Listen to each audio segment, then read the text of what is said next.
Hello everyone! Today I'm going to be showing you a quick tutorial on how to install mods on PS4. Now this is specifically for PS4 users, however it does also apply to Xbox users, although probably most of you have already been modding Fallout 4, so you already are familiar with this. If not, this tutorial applies to Fallout 4 as well, since the process is pretty much the same. So, it's pretty straightforward. However, I understand that if you are brand new to modding, if you've never modded a game before, it can feel a little bit intimidating. And so I'm going to just show you how easy and straightforward it can be. So let's get started. So the first thing you're going to have to do is go online to Bethesda.net. And if you haven't made an account there already, you will have to do that before you can access mods. And I believe you have to be at least 18 to make an account there. So if you've already made an account, then just go ahead and sign in or sign up, whichever.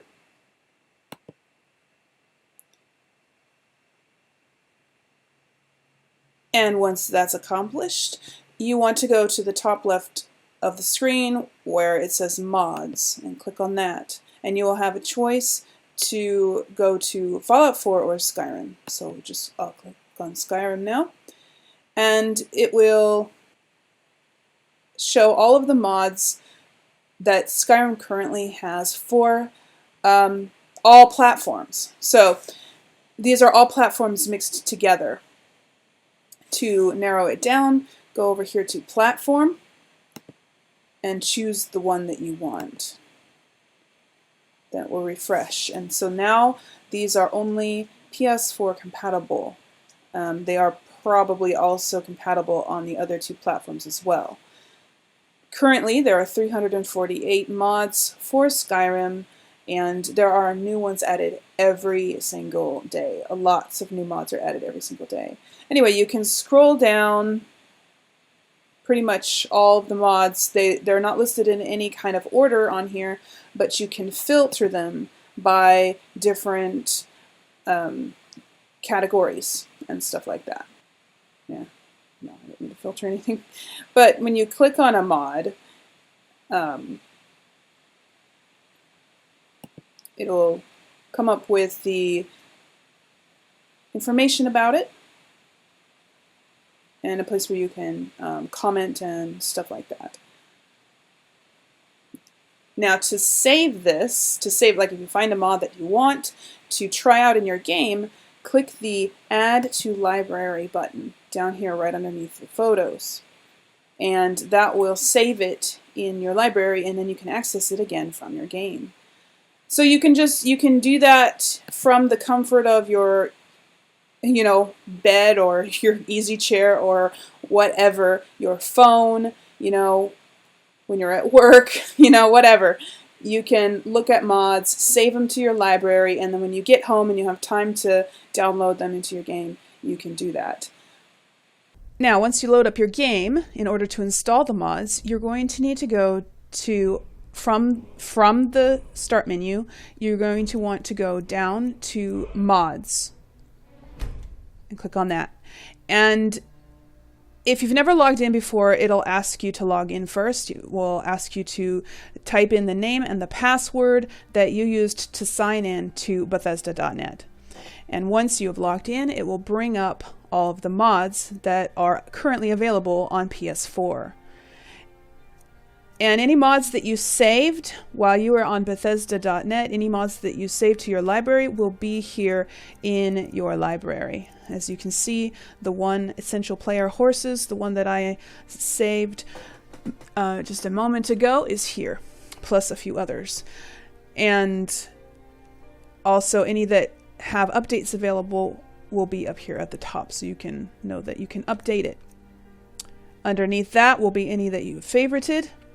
And then you will see the most popular ones, the highest rated, most favorited, the latest, and then you will have various categories. Animals, armor, audio, buildings, and so forth. There are quite a lot of different categories, and you can browse all of these. And now you can also choose mods. So you can also choose mods from this menu. So you just click on a mod and it will have a description, and basically just like on Bethesda.net, although it gives you the chance to it gives you the option to you know, download it. Now I thought I clicked on waves. There we go. I saw it. It showed the horse one. Did I accidentally click on the horse one? I guess I did. Anyways, now it also will give three photos of the mod, up to 3. I think there's a 3 minimum, unfortunately. And on the right, there will be a description of the mod, the same description that's on Bethesda.net. So if you're finding the mod for the first time on here, you know, it's important to read the documentation on the mod. It's very important to read because the author will put in special instructions on the load order, which I'll talk about in a moment, and any special instructions on how to uninstall the mod. Most mods are pretty straightforward and they don't require any special instructions like that, but some do. Some are a little bit more complicated, and so like if you decide you don't like the mod and you want to uninstall it, there could be a process that you have to go through first in order to not like ruin things. So be sure to read up on the documentation before you uninstall, you know, just to make sure. And also, it also might be a good idea to read about the mod on Bethesda.net and read the comments of people who've used it to see if there are any bugs, any known issues, because you want to be informed when you install mods, because if you once you start installing mods, there is a chance, it's a small chance, but there is a chance still that you could end up having problems with your game. So it's important that you read as much information about each mod as you can before you install it. All right? So once you decided that you want the mod, you basically just push download and it's in. And then, of course, if you don't like the mod or whatever, you come back and all you have to do is click disable.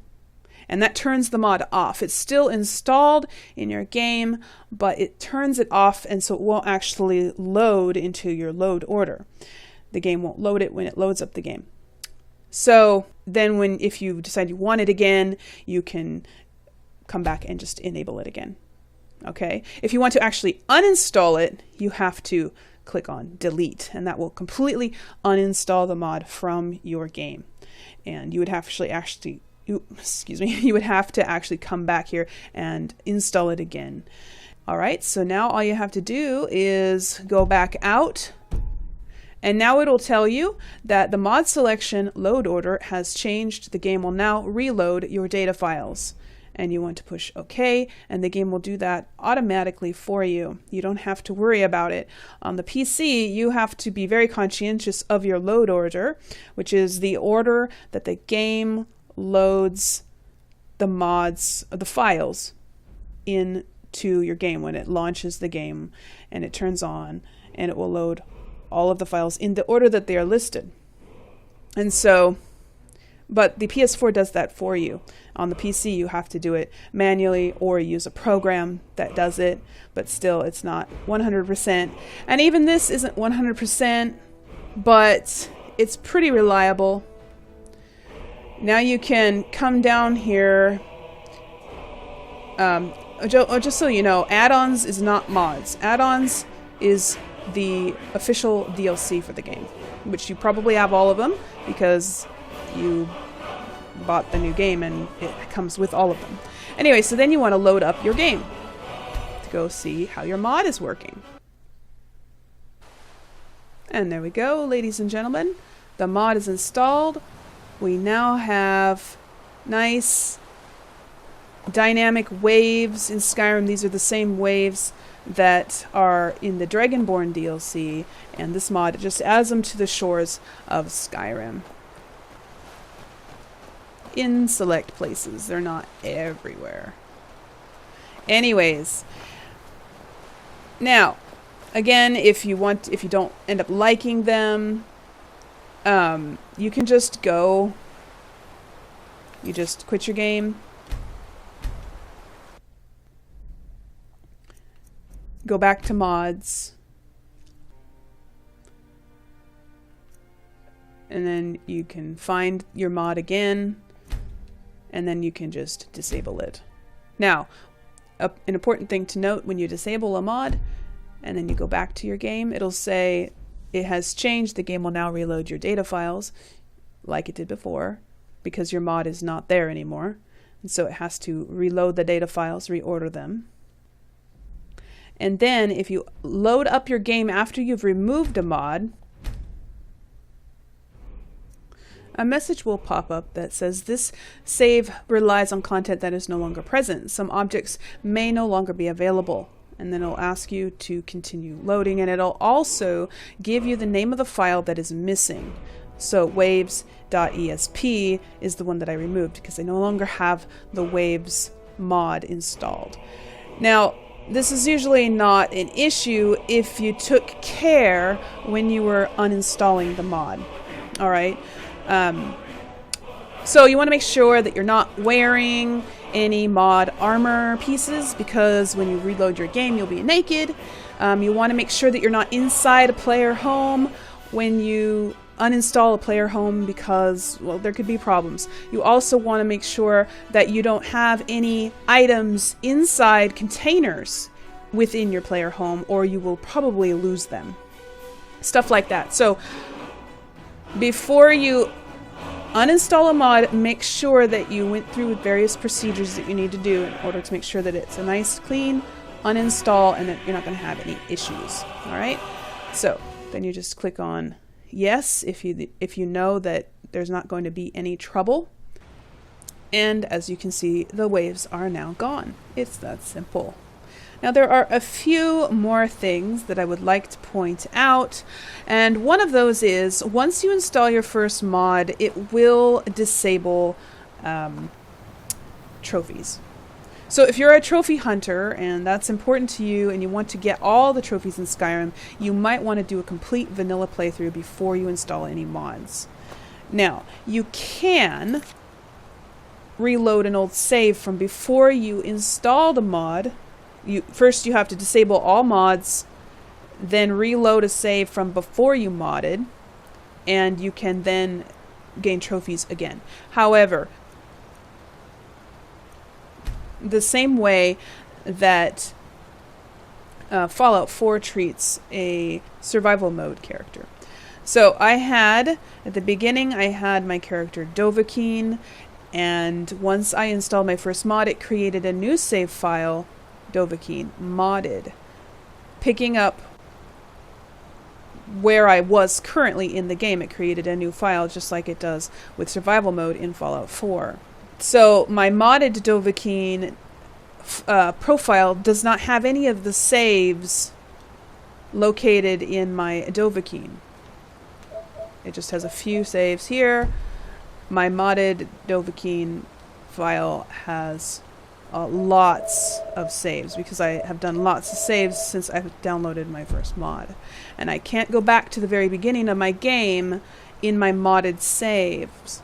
If you want to go back to the beginning, any saves from before, be sure to uninstall all of your mods first.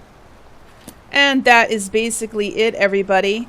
That is the basics of modding. It's very simple, very straightforward on the PS4. And go out there and enjoy modding, and be sure to rate the mods that you try out and give comments to the modder. Thank them for their work. Thank them for porting old mods over to the PS4. It's a lot of work, and they certainly don't have to do it, but they do it because they love modding, they love what they're doing, and they want to support the modding community. And they deserve our praises, everybody. So go out and tell them how great they are for contributing to this community. Anyways, you guys, that is it for this video. If you liked it, please give it a thumbs up. And I will see you in the next one. Remember, play safe, play nice, and have fun. See you later, everyone. Bye.